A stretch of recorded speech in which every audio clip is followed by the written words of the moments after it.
Yeah, that's a good one.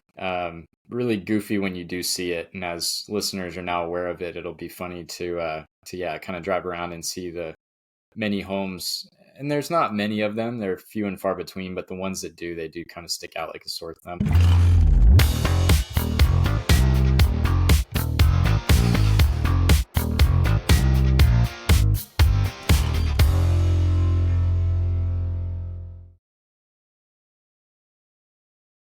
Welcome back, everyone. This is episode number 31 of the Building with Brevin podcast.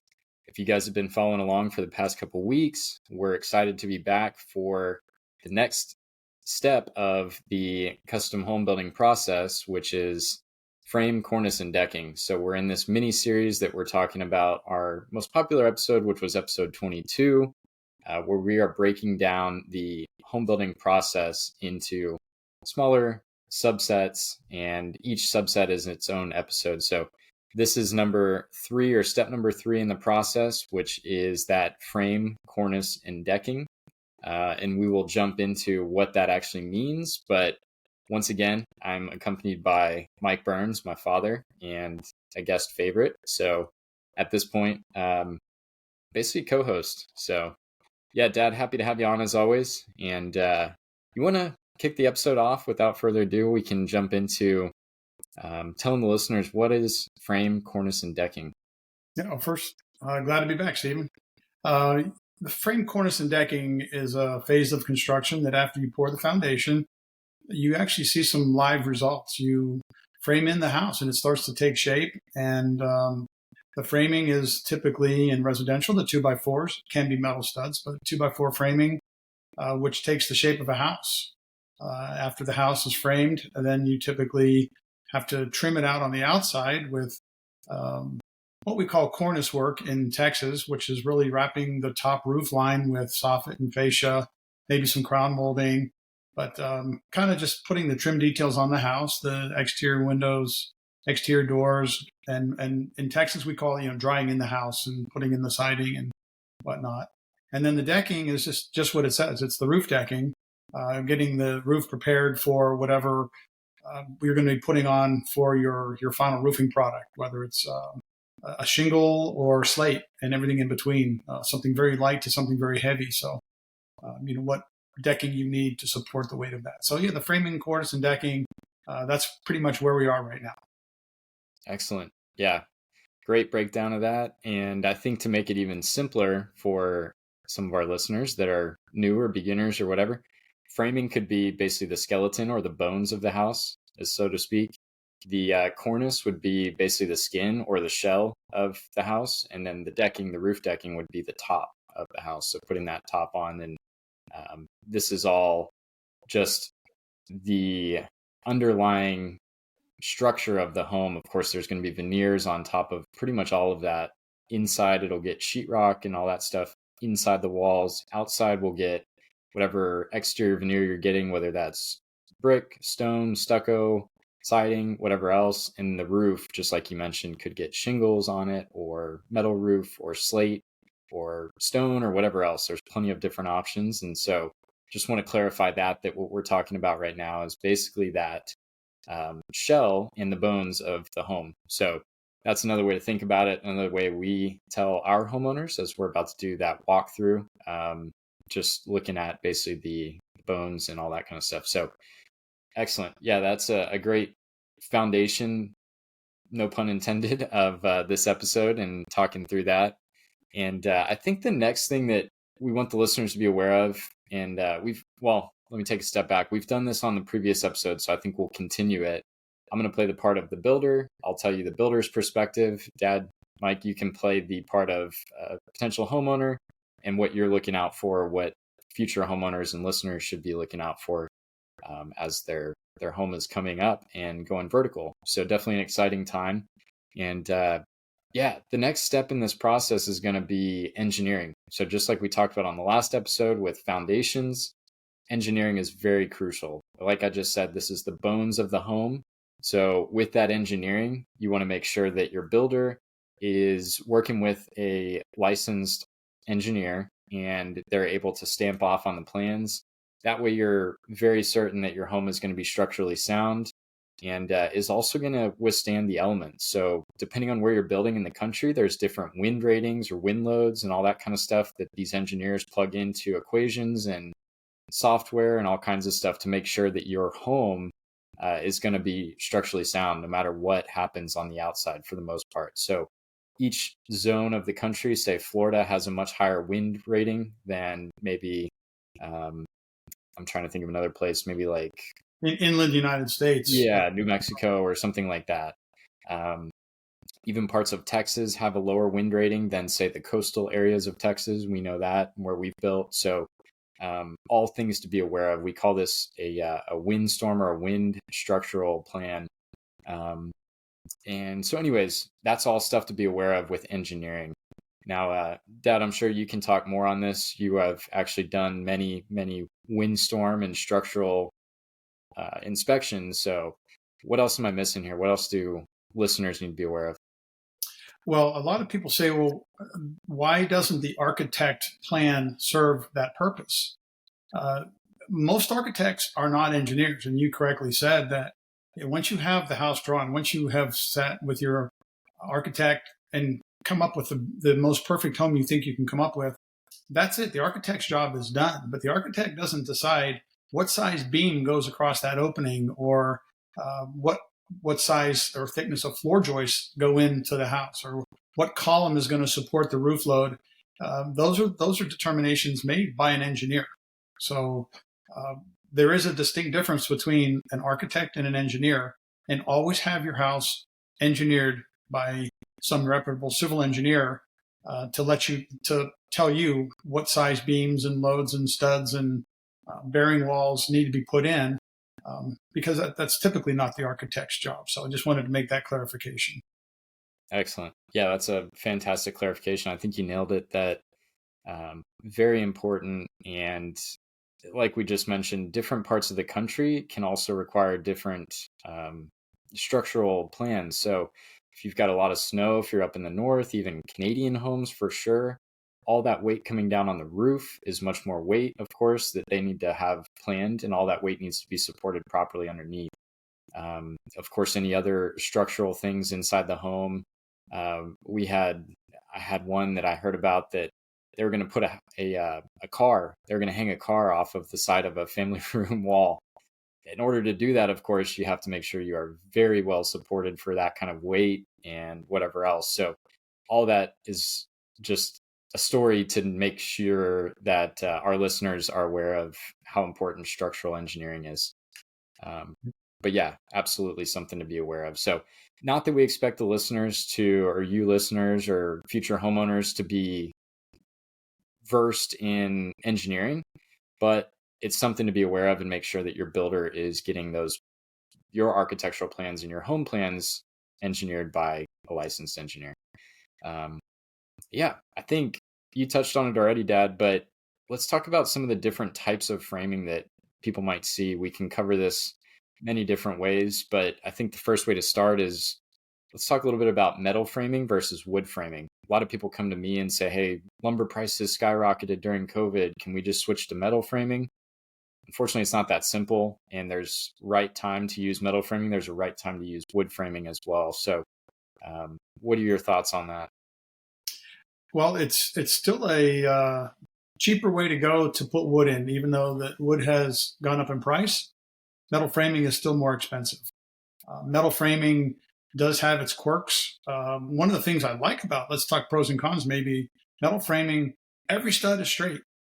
One of the downsides of wood framing is you're taking a piece of wood from a tree, and oftentimes that wood is going to take the shape of the tree that it came from at some point in the future, and it's going to curve or bow or warp or split or crack. Metal studs don't do that. So metal studs are perfectly straight. And so I do like the metal studs for that purpose. On the other hand, metal studs can rust. They are coated, and a lot of them have some type of powder coating or preservative on the metal. Galvanizing is the most common to keep it from rusting. But you're putting metal on top of a piece of concrete, and concrete wicks moisture. You could get some rust or some over time, of course, and get some corrosion from the metal studs. So that would be a con of metal studs.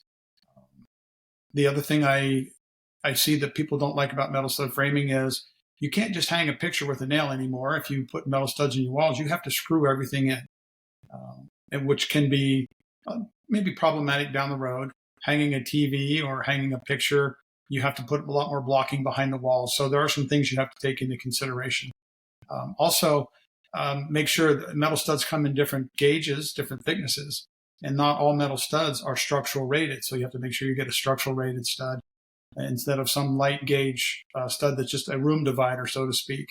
So, pros and cons of each. Wood is a whole lot easier to work with, a lot friendlier later down. It's later down the road when you're trying to hang pictures, but it's still cheaper. It's still cheaper than metal at this point in time. And there may be a time when maybe if some of the tariffs taken effect are going to, maybe the metal studs become cheaper. But right now, it's just not the case. So, yeah, good points. And some things I'll add to that is that there's a lot of other considerations that should go into it as well, as far as what structure are you building. Some people want to do barn dominiums, things like that. There are a time and place where metal framing makes some more sense, I would say.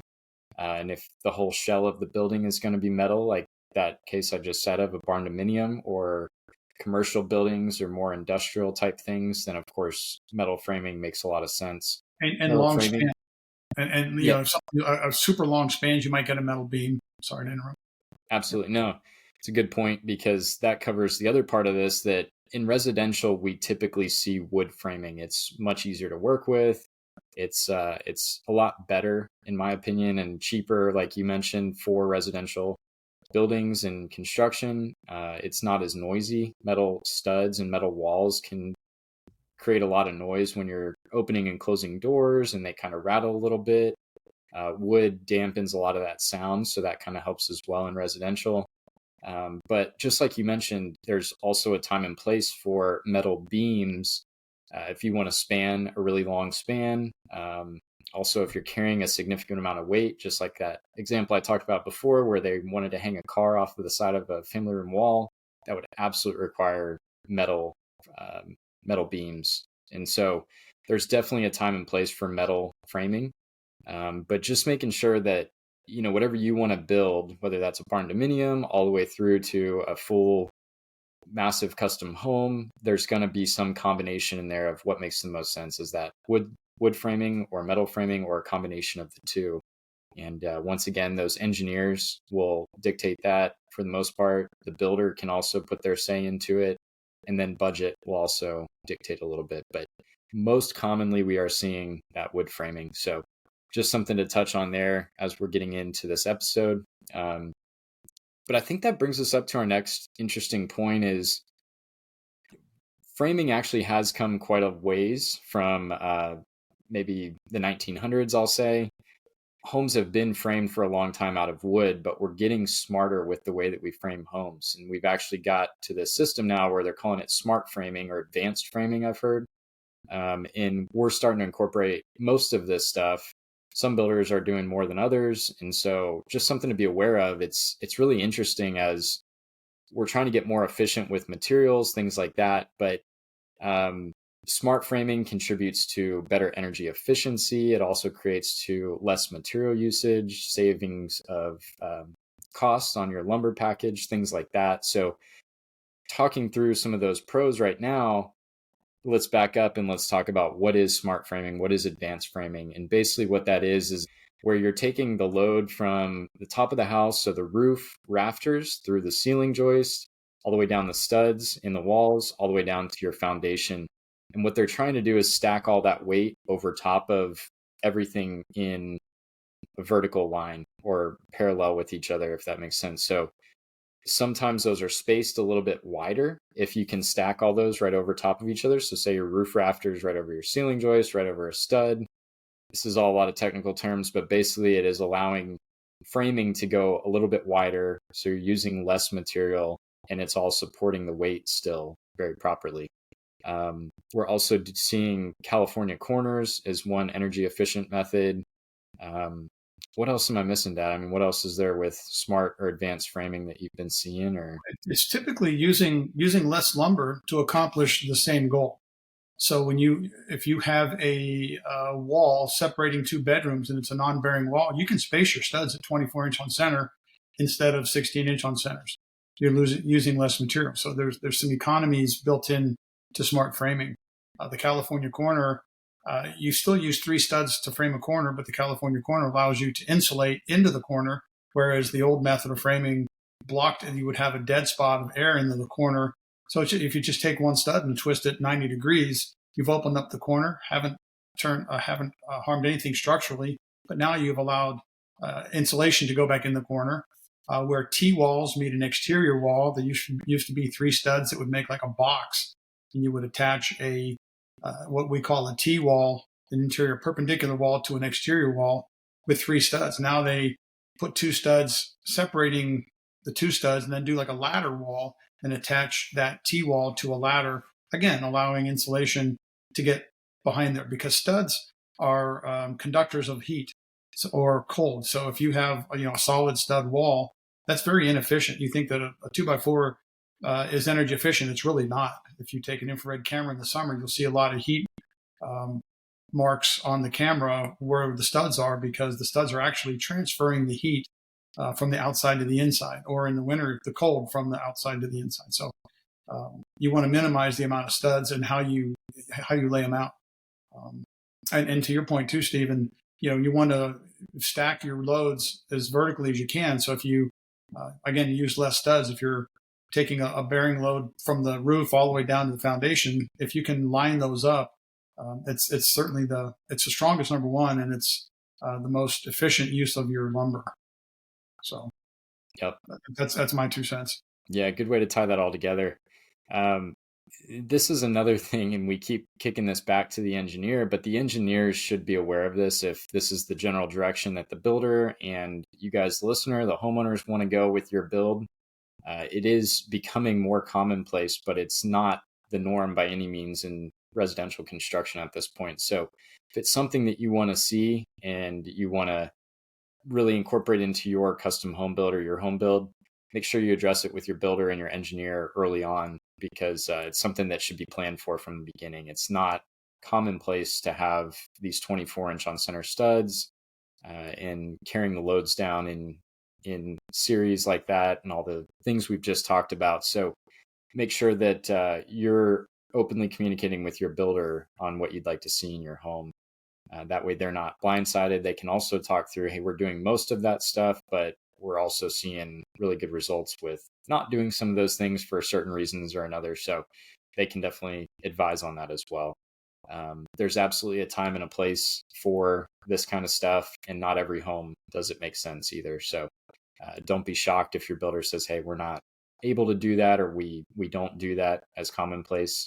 It's still not, like I said, very common in the industry, but something to be aware of as we're talking through framing. So I think that basically wraps up our framing conversation. But like we mentioned at the beginning of this episode, there's 2 more steps that we want to incorporate in this phase of the build, which is this number 3, which is frame, cornice, and decking. So this 3rd step. Let's jump into cornice. And Dad, like you mentioned earlier, but this is a blanket term that I think we mostly use. Most of the industry does, but definitely here in Texas, we're calling it cornice, which is basically, like we said, that shell of the home and some of the ornamental details on the outside, like your soffits and fascia and brick frieze and all that other kind of stuff. So we're throwing out some terms here, but it's the best way to think of it as your weatherization on the exterior of your home and windows and that shell around the outside of your home. So talking through that, yeah, I think we mentioned most of the things that are included in this. The biggest one being that weatherization shell, basically, that we've been referring to. There's multiple different ways to do that. There's many different products as well. Dad, tell us a little bit about what products people might see for weatherization. I know you did an actual episode with Brian on this. It was back to episode 10, actually, all about weatherization. So if people do want to know more about this, they can absolutely go back and listen to that episode, but maybe hit the high points for us so that listeners know what we're talking about here. Well, it's one of the most important things for energizing a house or making your home most energy efficient is what do you wrap it with after you put the studs up on the wall? What barrier are you going to use from the studs to the exterior? Now, most buildings have a facade of brick, siding, stone, um, aluminum, or whatever. But what is going between that and your studs will really largely depend on the energy efficiency of your home. So a lot of builders use just regular old OSB, which is a 7/16 oriented strand board. Very strong. It's great for windstorming or giving some lateral strength to the walls. It doesn't have a whole lot of R value for insulation. There's T-ply, what we call thermoply. It's just a brand name of kind of like a pressed paper product that is very, very hard. And it's really good for, it does give it some structural strength. But more than anything, it just reduces the air infiltration more than adding any type of insulating value. The other thing is Tyvek paper. You just wrap your whole house with a blanket. Tyvek is also a brand of house wrap. Home Depot makes it, Lowe's makes it, other people make it, but Tyvek is the brand name. And you can wrap your whole house in that blanket of weatherization, which is going to keep the air from coming in. So if you can reduce the air infiltration into your house, then you reduce the amount of heating and cooling cycles your air conditioning or furnace needs to heat or cool, because you've reduced the amount of air that comes in. And Tyvek is especially good at that, of making a blanket, an airtight blanket around the house. And then there's other ones it's a one-step process. Zip System is, for example, they take a 7/16 OSB, put a waterproof membrane on the outside. So it's a one-step process of sheathing the house and weatherproofing it at the same time. It's becoming very big in the market right now. Zip happens to be the brand name of that. But those are some of the more common ones. But the whole idea is to give it some structural strength, reduce the air infiltration, and hopefully give it some insulating value for people building in the north or in very, very cold areas. You might want to add some insulation to the Zip System. And Zip makes a product that has foam insulation attached to the 7/16 OSB for added R value for heating and cooling purposes. So. And there's probably 100 more out there, Stephen, but these are the common ones being used in the market today. Yep. Yeah, and one big thing to add to that is going to be thinking about how to waterproof or weatherize that exterior shell of the home. And we say waterproof, it's more water resistance, but this is that first line of defense or the primary line of defense for weather coming into your home. So water and snow and wind and all that stuff. You want to make sure that shell is able to deflect and defer all that, keep it outside your home instead of letting it get inside your home. So that's that protective barrier, like we said, is basically the skin of the home. And we want to make sure that is done properly so that you're not getting any water leaks or future mold problems or anything even worse than that. So yeah, definitely something to be aware of. There's many different solutions, like you mentioned, all the way from thermoply and basically that pressed paper product, which does have that waterproof or water resistant membrane on it. So it's got like kind of a waxy film almost on the outside that keeps that water out. All of these products have their own tapes that go with them. So these products are mostly 4 foot wide by 8 or 9 feet tall. So they will have to be taped down the seam. So making sure that tape is applied properly, that kind of stuff. Tyvek paper as well, if that's being rolled over, or felt paper, if that's being rolled over top of OSB. All that stuff is things that need to be taped properly and make sure that water is staying out. All the way up to Zip System, just like you said. Zip System is Huber is the company that makes it, but that's a general brand name product. And there's also plenty of others, like Georgia Pacific now makes one, and all kinds of other solutions. So definitely worth looking into as well. But yeah, good to have that waterproof membrane on there for sure. All right.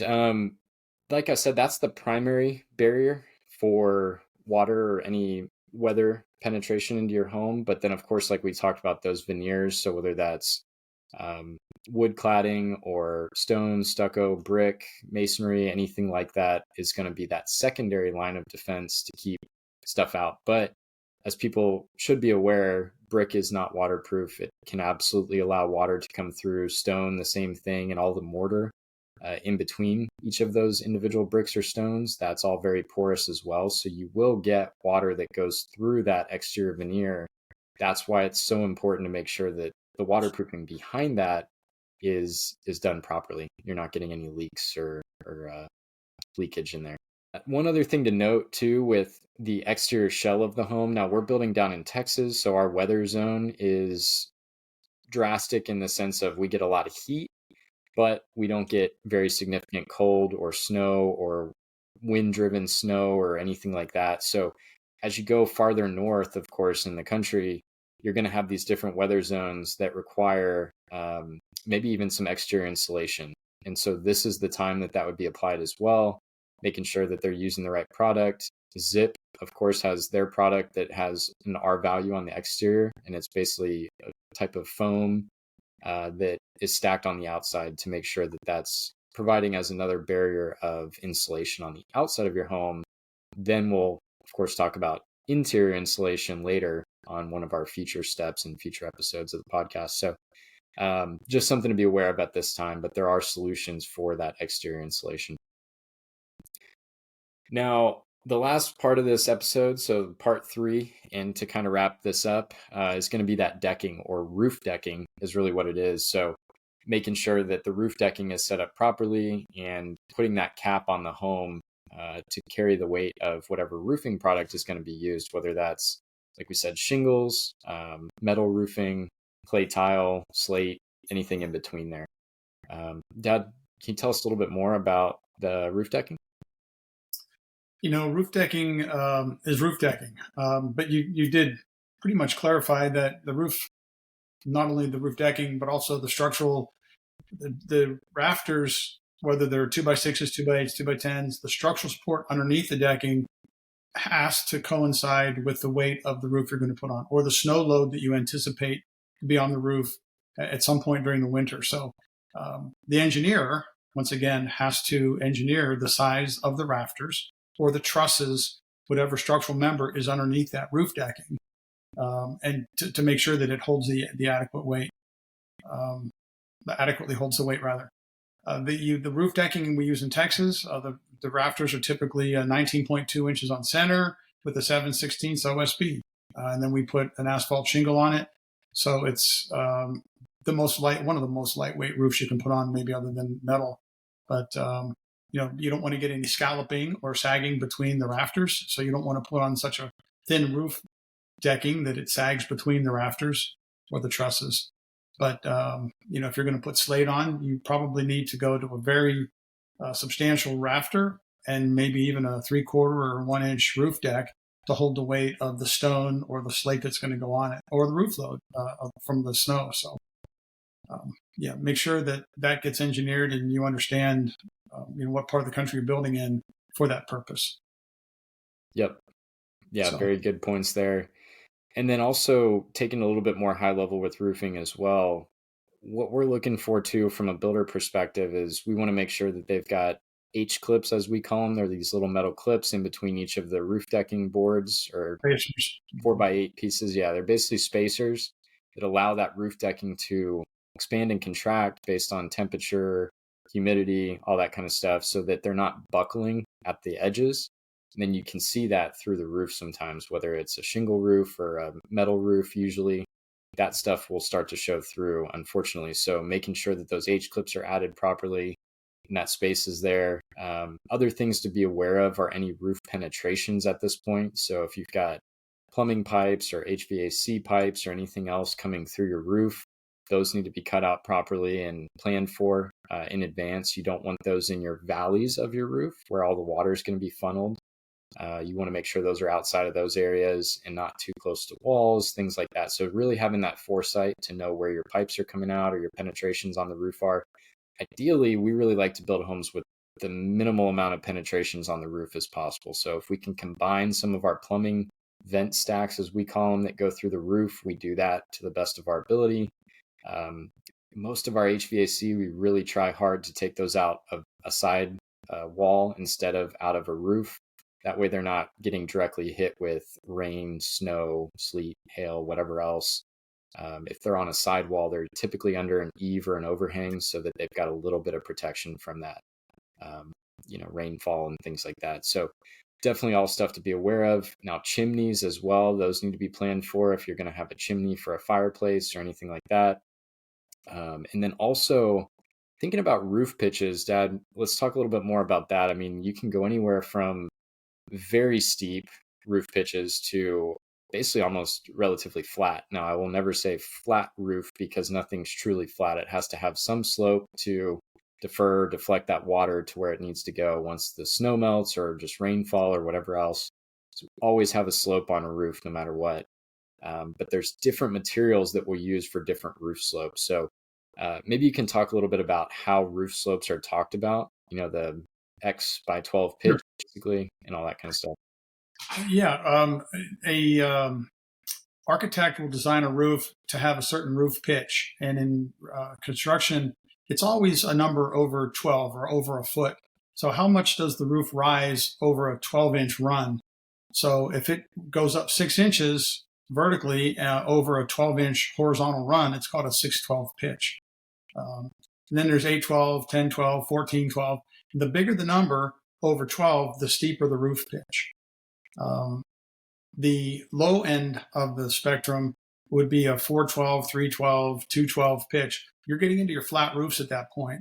And you don't, if it's at all possible, do not put a flat roof on a house. And as Stephen mentioned, something even as little as a 1/4 inch per foot allows the water to drain. You don't ever want to make a swimming pool on your roof. Give the water someplace to go, either into a drain or just off the edge into a gutter. But always put a slight slope on the roof, and talk to your builder, architect about, I don't want it flat. Make sure you put a little bit of a slope on it. And I would recommend nothing less than a 212 pitch slope. If you're going to put on a composite roof or like an asphalt shingle is what they used to be called, you don't want to put those on anything less than a 312 pitch roof because water will back up underneath those. So you have to go to some type of a rolled paper, bitumen, or TPO or something like that roof. We're getting technical again, but you're going to get into a membrane type roof rather than a shingle type roof when you get below a 312 pitch. So, and one, this is kind of a sidebar too, Stephen, is are you going to put your air conditioning or heating systems up in an attic? And I know a lot of the southern climates and southern builders put their air conditioning units, water heaters perhaps, in the attics. Well, if you have a 312 pitch roof, you're not going to have room for your air conditioning system. So, make sure that you have discussed that with your architect and make sure that you know where your mechanical systems are going to go, where your air conditioner, maybe even the water heater, because I know some builders in Texas and in the South put their water heaters up in the attic, believe it or not. If you have a low pitch roof, you're not going to have room for that. So something just to kind of some foresight in the planning stages. But anyway, that's things to consider when you're deciding, roof pitch and what type of membrane or type of shingle you're going to put on your roof. And that's a great golden nugget that I know personally, even some builders miss that detail of having the roof be too relatively flat or not enough pitch. Then they're trying to put stuff up in the attic, just like you mentioned, those HVAC units or the plenums for the system, all that kind of stuff. They need some height. So if the roof is too flat, you don't have that buffer space unless it's properly planned for by the architect. So yeah, good point there for listeners to be aware of. If they are going with something that's a little bit flatter and they know they're going to be limited on attic space, do they have a mechanical room or a framed out attic space, something like that off of a game room or whatever else that they can tuck some of those, appliances or units into? Would be definitely something to be aware of. But yeah, I think this has been a fantastic episode, and hopefully it opens up the listeners' eyes and ears to what they need to be aware of as far as this third step in the building process of frame, cornice, and decking. Now, hopefully they can know some of the builder jargon that we talk about and be a little bit more informed as they're going through the conversation and process with their builder. So yeah, maybe got a little bit technical, but as always, it's tough not to. And hopefully it just shows that there is a lot to this. So we want to just expose the listeners to it. And hopefully you guys can go and do your own research and build on what we've talked about as you're curious, or if you're not, at least this serves as a pretty decent base of knowledge. So, anything else, Dad, that we're missing on this episode, or? I'll pass on one more thing. You mentioned in the roof penetrations. It probably goes without saying, but I'm going to say it anyway. Try to get your roof penetrations on the back of the house. You don't want to look at the front of your house and see pipes sticking up in the front of your house. So if you're a homeowner, if there's lots of ways to run venting, like Steven said, out the side, but try to go out the side, or if you can't, go out the back. Don't come out the front of the house. Most builders are aware of that, but I've seen lots of places where builders will put their plumbing stacks out the front of the house. It's just very unsightly and doesn't need to be that way. Yep. So that's my last comment. Yeah, that's a good one. Really goofy when you do see it, and as listeners are now aware of it, it'll be funny to kind of drive around and see the many homes. And there's not many of them; they're few and far between. But the ones that do, they do kind of stick out like a sore thumb, that have those vent stacks or roof penetrations on the front. Sometimes they're unavoidable, but most times I would say it is very, very doable to move them to a different location. So something to be aware of as you're working through that. But yeah, good little final note there. That's called wisdom. Wisdom, yeah. Well, this has been a great episode, Dad. Thanks as always for joining. And we always want to ask the listeners too. We provide this free value. Just hopefully it helps. And all we ask in return is that you guys subscribe to our podcast, follow it, leave a review or a comment or a rating on whatever platform you're listening on. Hopefully you're happy with it and it's a 5-star rating. That definitely helps us with the algorithm, helps us get out to more listeners on whatever platform it is. So as always, we can't thank you enough for your support, and we're happy to do this podcast every time we're on it. So catch you guys on the next episode, and thanks.